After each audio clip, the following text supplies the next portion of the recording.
ಎಲ್ರಿಗೂ ನಮಸ್ಕಾರ. ಇವತ್ತು ಧರ್ಮಸ್ಥಳಕ್ಕೆ ಹೋಗೋಣ ಅಂತ ಮನೆಯಿಂದ ಬೇಗನೆ ಹೊರಟ್ವಿ.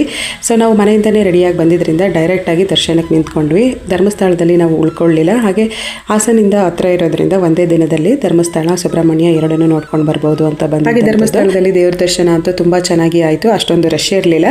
ಸೊ ನಾವು ಊಟ ಎಲ್ಲ ಮುಗಿಸ್ಕೊಂಡು ತುಂಬ ಚೇಂಜಸ್ ಇದೆ ಧರ್ಮಸ್ಥಳದಲ್ಲಿ. ನಾವು 5 ವರ್ಷ ಆಯಿತು ಬಂದೇ ಇರಲಿಲ್ಲ. ಪ್ರತಿ ವರ್ಷ ನಾವು ಬಂದು ಹೋಗ್ತಾ ಇದ್ವಿ. ಬಟ್ 5 ವರ್ಷದಿಂದ ನಾವು ಅಂದ್ಕೊಳ್ತಾ ಇದ್ವಿ ಬೇರೆ ಏನೋ ಕೆಲಸದಲ್ಲಿ ಬ್ಯುಸಿಯಾಗಿ ಹಂಗೆ ಹೋಗ್ತಾ ಇದ್ವಿ. ಸೊ ಈ ವರ್ಷ ಹೋಗಲೇಬೇಕು ಅಂತ ಬಂದು ಧರ್ಮಸ್ಥಳದಲ್ಲಿ ಅಣ್ಕಾಯಿ ಮಾಡಿಸೋಕೆ ಟಿಕೆಟ್ ತಗೊಂಡವ್ರಿಗೆ ಈ ರೀತಿ ಪ್ರಸಾದದ ಬ್ಯಾಗನ್ನು ಕೂಡ ಕೊಡ್ತಾರೆ. ಸೊ ಹಾಗೆ ನಾವು ಧರ್ಮಸ್ಥಳ ದೇವ್ರ ದರ್ಶನ ಎಲ್ಲ ಮುಗಿಸ್ಕೊಂಡು ಅಲ್ಲೇ 1 ಕಿಲೋಮೀಟರ್ ರಾಮಕೃಷ್ಣ ಸಂಸ್ಥಾನ ಅಂತ ಒಂದು ದೇವಸ್ಥಾನ ಇದೆ. ತುಂಬಾ ಚೆನ್ನಾಗಿದೆ. ಇದು ಕೂಡ ನಾನು ಫಸ್ಟ್ ಟೈಮ್ ನೋಡ್ತಿರುವಂಥದ್ದು. ಹಾಗೆ ಅಲ್ಲಿಂದ ನಾವು ದರ್ಶನ ಎಲ್ಲ ಮುಗಿಸ್ಕೊಂಡು ಸೌತಡ್ಕಕ್ಕೆ ಬಂದ್ವಿ. ಸೊ ಧರ್ಮಸ್ಥಳಕ್ಕೆ ತುಂಬಾ ಸಲ ಬಂದಿದ್ದೀನಿ, ಬಟ್ ಈ ದೇವಸ್ಥಾನ ನಾನು ಇದೇ ಫಸ್ಟ್ ಟೈಮ್ ನೋಡ್ತಿರುವಂಥದ್ದು. ಸೌತಡ್ಕದಲ್ಲಿ ವಿಶೇಷ ಏನು ಅಂತ ಅಂದ್ರೆ ಗಣಪತಿ ದೇವಸ್ಥಾನದ ಒಳಗಡೆ ಇಲ್ಲ, ಹೊರಗಡೆ ಇಟ್ಟಿದ್ದಾರೆ. ತುಂಬಾ ಚೆನ್ನಾಗಿದೆ. ದೇವ್ರ ದರ್ಶನ ಮಾಡ್ಕೊಂಡು ಬನ್ನಿ ಒಂದ್ಸಲ ಯಾರಾದ್ರೂ ಹೋದಾಗ. ಹಾಗೆ ಧರ್ಮಸ್ಥಳಕ್ಕೆ ಬೆಳಿಗ್ಗೆ ಬರಬೇಕಾದ್ರೆ ಎಲ್ಲ ಅಂಗಡಿಗಳಲ್ಲೂ ಫುಲ್ ಜಾರ್ ಸೋಡಾ ಅಂತ ಹಾಕೊಂಡಿದ್ರು. ಹೇಗಿದೆ ಟೇಸ್ಟು ಅಂತ ನಾನು ಒಂದು ಕಪ್ ತಗೊಂಡೆ, ಬಟ್ ಫುಲ್ ಕುಡಿಯೋಕ್ಕಾಗಲಿಲ್ಲ.